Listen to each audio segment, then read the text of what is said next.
Behold, the Lamb of God who takes away the sins of the world.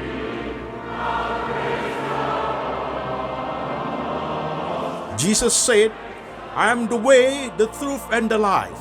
No one come to the Father but by me.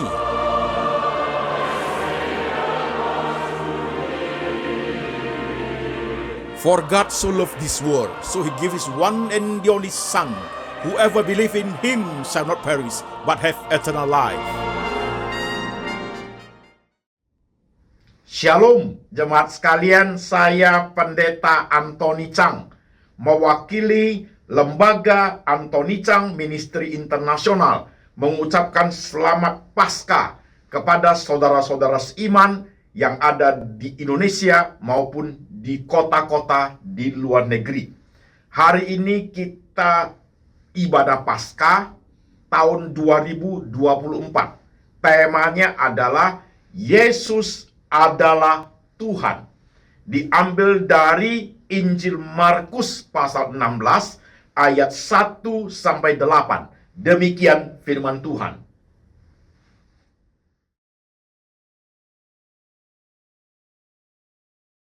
Setelah lewat hari Sabat, Maria Magdalena dan Maria ibu Yakobus serta Salome membeli rempah-rempah untuk pergi ke kubur dan meminyaki Yesus.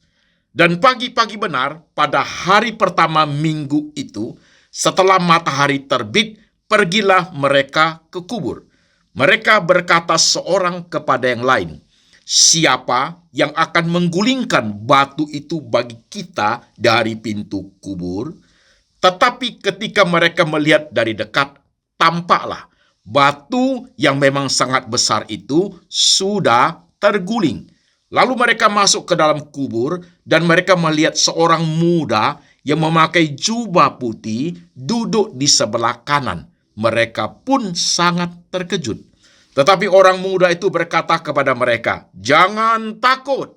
Kamu mencari Yesus orang Nazaret yang disalibkan itu. Ia telah bangkit. Ia tidak ada di sini. Lihat, inilah tempat mereka membaringkan dia. Tetapi sekarang pergilah, katakanlah kepada murid-muridnya dan kepada Petrus, ia mendahului kamu ke Galilea. Di sana kamu akan melihat dia seperti yang sudah dikatakannya kepada kamu. Lalu mereka keluar dan lari meninggalkan kubur itu, sebab gentar dan dahsyat menimpa mereka. Mereka tidak mengatakan apa-apa kepada siapapun juga karena takut. Dengan singkat mereka sampaikan semua pesan itu kepada Petrus dan teman-temannya. Sesudah itu Yesus sendiri dengan perantaran murid-muridnya memberitakan dari timur ke barat berita yang kudus dan tak terbinasakan tentang keselamatan yang kekal itu. Amin. Jemaat sekalian, firman sudah kita baca. Sekarang mari kita tunduk kepala, kita berdoa. Tuhan Yesus, di ibadah Paskah tahun ini, kami sudah membaca firman-Mu. Tuhan Yesus mengurapi hamba-Mu ini, supaya bisa diberi hikmat oleh Tuhan, menguraikan kebenaran dengan bahasa jemaat yang gampang dimengerti oleh seluruh lapisan jemaat. Kami tahu Yesus mati dan bangkit. Oleh sebab itu Tuhan, kuasai hati dan pikiran kami, supaya firman itu berbicara dari zaman ke zaman sampai ke zaman kami. Kepercayaan kami adalah kepercayaan yang berdasarkan kepada kematian dan kebangkitan Tuhan Yesus Kristus. Kami siap Tuhan untuk menerima sabda-Mu. Tuhan Yesus berkata, kami mendengar. Dalam nama Tuhan Yesus kami berdoa. Amin. Saudara sekalian, selamat Paskah. Saudara-saudaraku, tema hari ini adalah, tema Paskah hari ini adalah Yesus adalah Tuhan. 3 hari yang lalu pada hari Jumat, kita sudah mengingat akan penderitaan dan kematian Tuhan di atas kayu salib. Setelah Yesus disalib pada hari Jumat itu, saudara sekalian, Yesus disalib mulai dari jam 9 pagi sampai jam 3 sore. Setelah sampai jam 3 sore, tentara Romawi itu melihat Yesus sudah mati. Dan untuk mengkonfirmasi kematian Tuhan, mereka memakai tombak menusuk lambung Yesus. Kemudian Yesus diturunkan dan dimasukkan ke dalam kuburan, ke goa, saudaraku. Oke, dan itu Yesus mati. Saudara-saudara sekalian, ketika kita bicara mengenai Paskah, sebelum kita membahas tentang kebangkitan Tuhan Yesus, perlu suatu penjelasan tentang kematian Tuhan. Karena ada orang-orang mengatakan Yesus itu tidak mati. Yesus itu mati suri. Dalam konteks sebagai orang Kristen, ketika bicara kebangkitan Tuhan Yesus, harus ada suatu konfirmasi tentang Yesus itu benar-benar mati. Saudara-saudara sekalian, menurut ilmu kedokteran, apakah yang disebut sebagai suatu definisi kematian? Definisi kematian, 1. Brain stem, otak itu berhenti. Yesus memenuhi syarat kematian menurut ilmu kedokteran. Waktu Yesus hari Jumat itu, ketika diberikan mahkota duri, saudaraku, itu mahkota duri itu dari duri raksasa, dianyam sembarangan. Ketika diletakkan di kepala, kalau hanya diletakkan begitu saja, dia jatuh, saudara sekalian.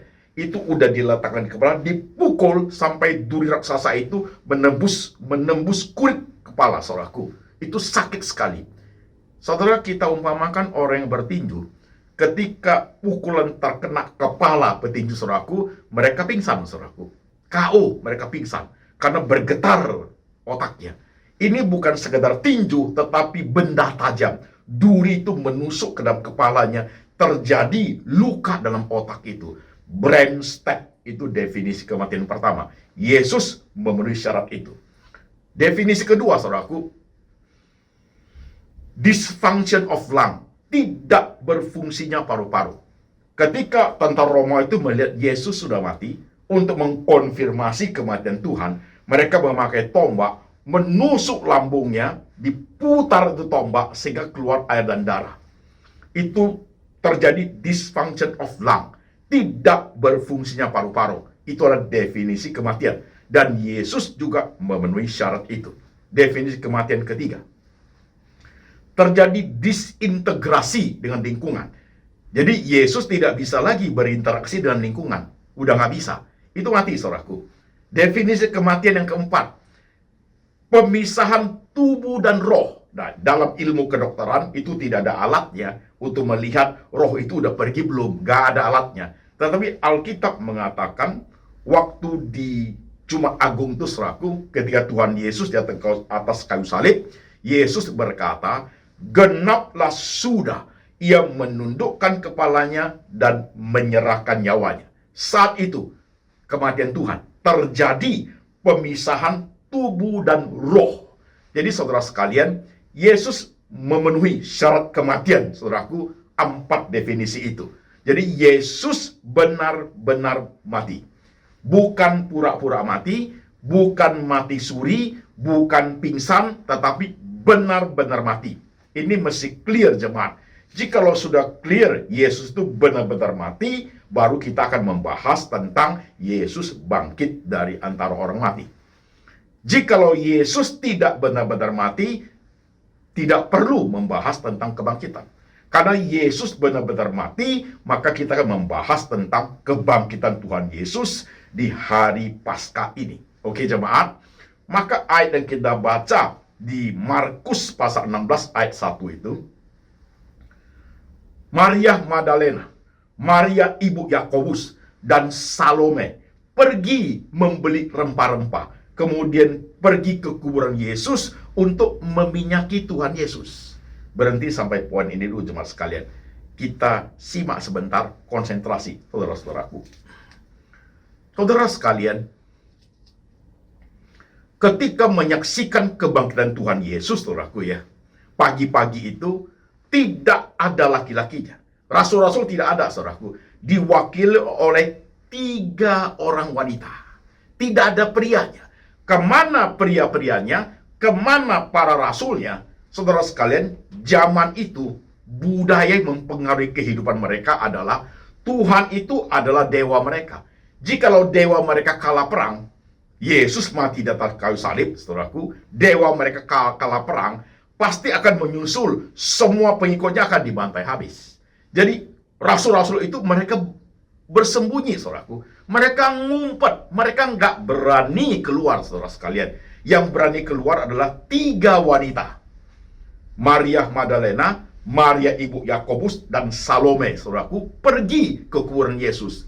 Tapi itu juga tidak membuktikan bahwa 3 wanita itu iman mereka hebat. Enggak juga. Kenapa, saudaraku? Saudara melihat di ayat itu, mereka bertiga itu pergi membeli rempah-rempah dan pergi ke kuburan Tuhan Yesus untuk meminyaki Tuhan Yesus. Sesuatu yang aneh, ganjil. Apa itu?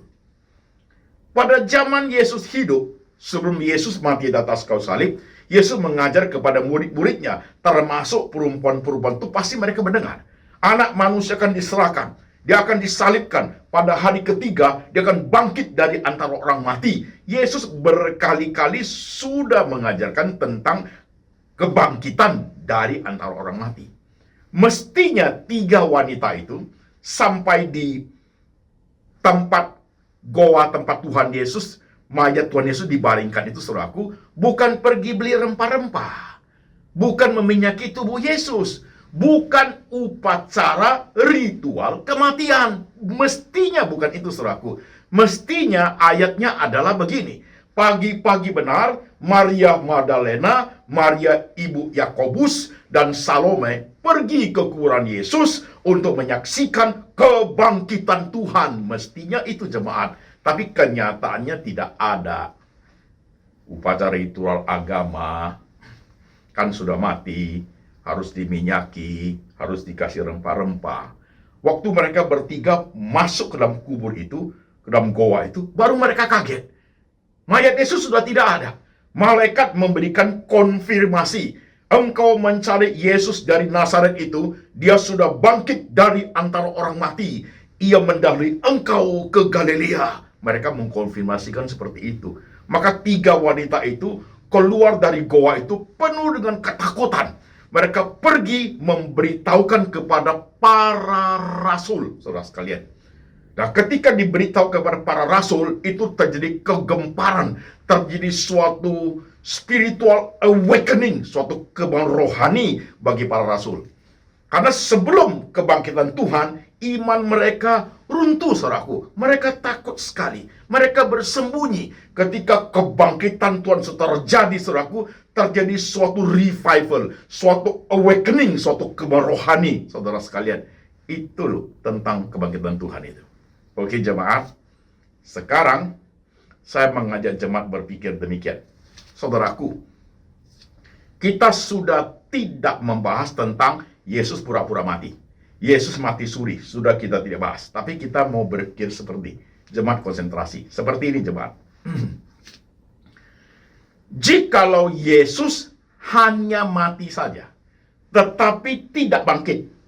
Jikalau Yesus hanya mati saja, tetapi tidak bangkit, apa yang terjadi dalam iman Kristen kita, saudaraku? Apa yang terjadi? Ini poin untuk khotbah ibadah Paskah ini, saudaraku. Mari menyimak. Kalau hanya mati saja, tetapi Tuhan Yesus tidak bangkit. Poin pertama, saudara sekalian.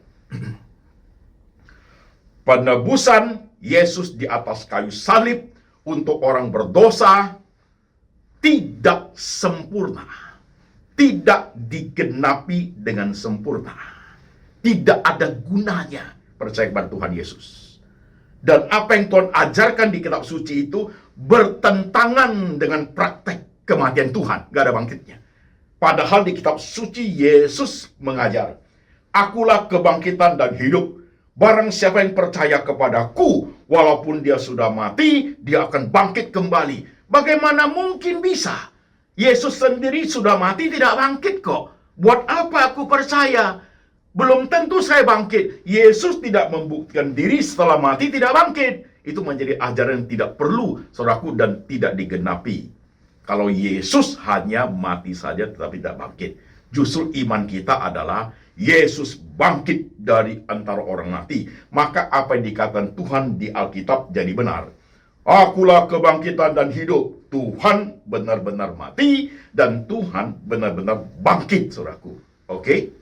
Poin kedua. Jikalau Yesus hanya mati saja, tetapi tidak bangkit, apa yang terjadi? Poin kedua. Yesus bukan Tuhan. Yesus hanya manusia biasa saja. Karena kalau dia tidak bangkit, hanya manusia biasa saja. Saudara sekalian, seperti manusia biasa, seperti kita, sudah mati sudah, gak ada kuasa kebangkitannya, dan Yesus tidak menjadi Tuhan, kalau hal demikian. Tetapi yang kita pelajari di Alkitab, saudaraku, jikalau Yesus hanya manusia saja, saudaraku, ya, tidak bisa bangkit dari antara orang mati. Tapi kalau Yesus hanya Tuhan saja, ya, tidak bisa mati. Karena Yesus adalah manusia, maka bisa dimatikan. Karena Yesus adalah Allah, saudaraku, maka bisa bangkit dari antara orang mati. Karena Allah adalah roh, tidak bisa dimatikan. Ini menjelaskan Yesus Kristus adalah Tuhan. Mati sekaligus bangkit. Puji Tuhan, saudaraku. Maka kita merayakan Paskah kebangkitan Tuhan. Kemenangan Tuhan atas kuasa maut. Kan Yesus adalah Tuhan.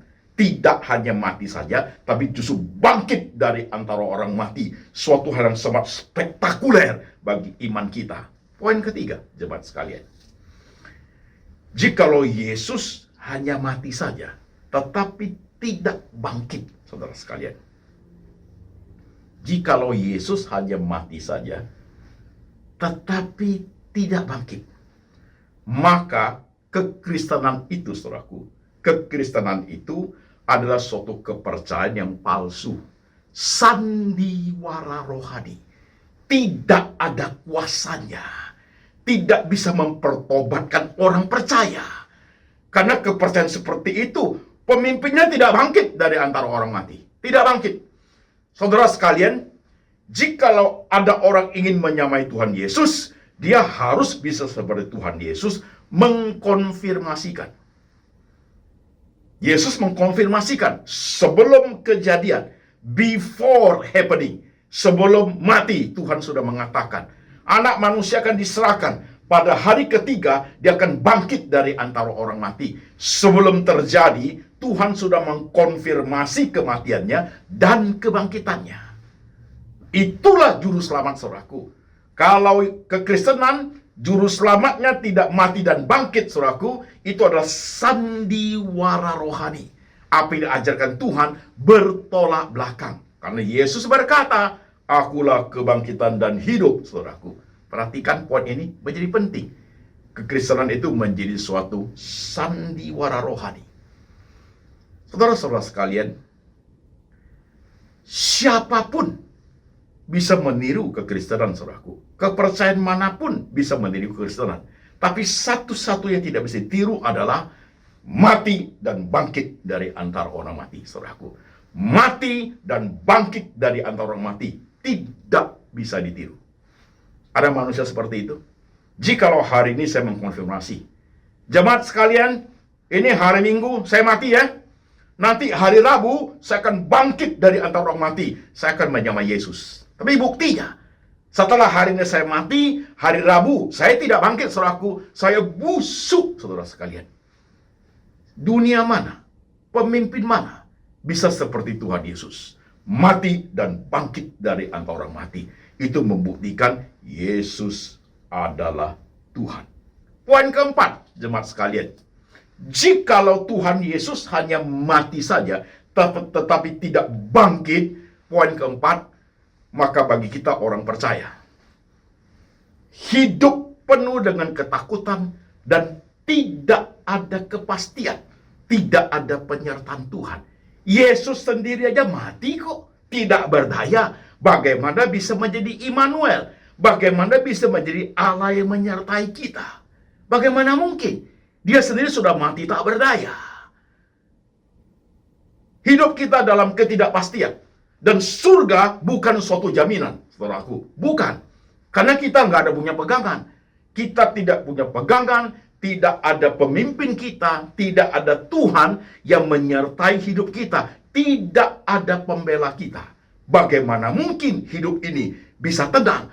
Murid-murid Tuhan Yesus yang kita baca di Alkitab itu, rasul-rasul itu, yang hidup sejaman dengan Tuhan, pada saat Tuhan mati, mereka penuh ketakutan loh saudaraku. Mereka sembunyi loh saudara sekalian, karena merasa sudah tidak ada Tuhan, Tuhan sudah tidak ada penyertaan Tuhan lagi, tidak ada kuasa Tuhan lagi. Seperti Tuhan mencelikkan mata orang buta, Tuhan membangkitkan orang mati, sudah tidak ada.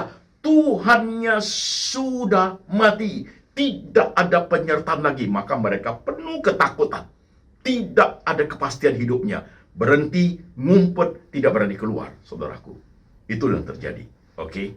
Tapi kenyataan fakta yang kita pelajari, apa yang dikatakan Alkitab adalah bahwa Yesus itu, saudaraku, mati dan bangkit.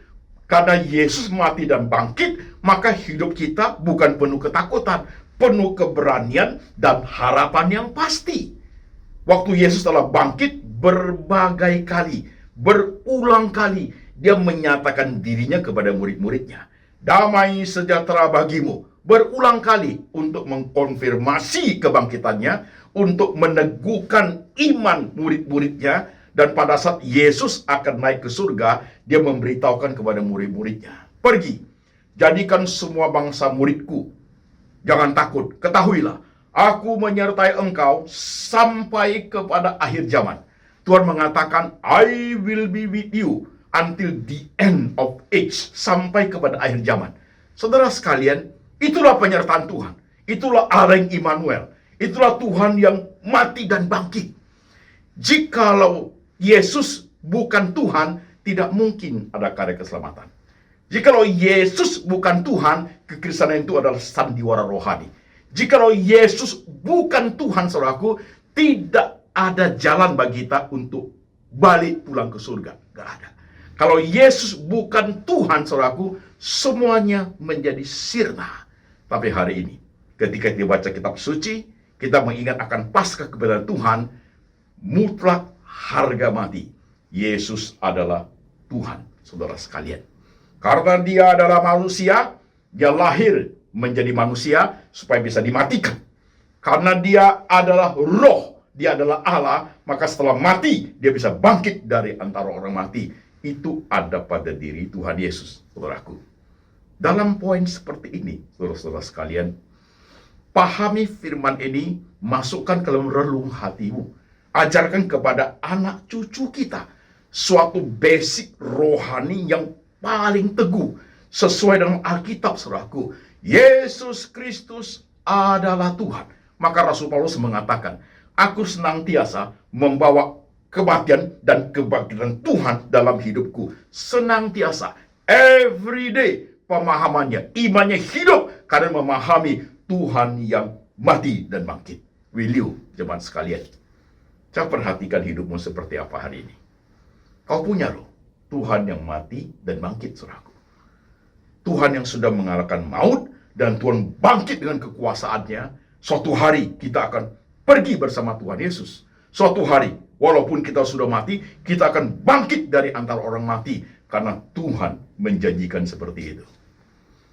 Jemaat, lihat imanmu seperti apa hari ini. Luar biasa bukan menjadi orang Kristen? Luar biasa bukan? Jikalau masalah yang sangat penting tentang hidup yang kekal itu sudah Tuhan siapkan buat kita. Tuhan sudah siapkan buat setiap kita orang percaya, apalagi dalam kehidupan di dunia yang sementara ini. Masalah sandang, pangan, papan. Saudara takut? Saudara takut hidup ini? Saudara takut masalah memenuhi kebutuhan daging ini? Saudara takut? Kebutuhan roh untuk kita pulang ke surga, saudaraku, Tuhan sudah penuhi. Tuhan sudah konfirmasi. Kita ini warga negara sorgawi, saudara sekalian. Kita orang percaya sekaligus warga negara sorgawi yang masih hidup di dunia ini, saudaraku. Dan kita adalah orang Indonesia, warga negara Indonesia. Oke, jemaat, bawa ini firman pulang. Dengarkan khotbah Paskah ini 2-3 kali, renungkan baik-baik, saudaraku, ajarkan kepada cucu-cucu kita, kepada anak-anak kita, suatu classic faith, suatu iman yang klasik, suatu iman yang paling fundamental, paling berdasar, jemaat sekalian. Jangan lupa loh, 6 mahakarya Tuhan. Yesus yang lahir, Yesus yang disalib, Yesus yang mati, Yesus yang bangkit, Yesus yang naik ke surga. 5 sudah selesai. Tinggal 1 lagi. He will come soon. Yesus akan segera datang kembali. 5 mahakarya sudah accomplish, sudah digenapi. Tinggal 1 saja, pasti akan digenapi. Jemaat sekalian, bawa firman ini pulang, hidupi hidup ini dengan baik, bersandar kepada Allah yang Immanuel, Tuhan yang mati dan bangkit. Selamat Paskah, saudara sekalian. Haleluya. Mari kita tunduk kepala, kita berdoa. Saudara sekalian, jikalau mulutmu mengaku, hatimu percaya bahwa Yesus bangkit dari antara orang mati, maka engkau diselamatkan. Engkau adalah umat pilihan Allah. Jikalau engkau percaya Yesus adalah juru selamat, Yesus Kristus adalah Tuhan, maka engkau kembali kepada surga suatu hari, saudaraku. Bawa firman ini pulang, hidupi dengan baik hidup ini sampai Tuhan datang kembali. Dan terimalah berkat Tuhan pada hari ini di ibadah Paskah ini. Kasih dari Allah Bapa turun atasmu. Yesus Kristus yang sudah menggenapi penebusan di atas kayu salib dan pemelihara jiwamu, dan Tuhan Roh Kudus mengingatkan engkau akan kitab suci, hidup seturut dengan firman sampai selama-lamanya, sampai Tuhan datang kembali menjemput setiap kita yang percaya. Dalam nama Tuhan Yesus, amin. Selamat Paskah jemaat sekalian. God bless you.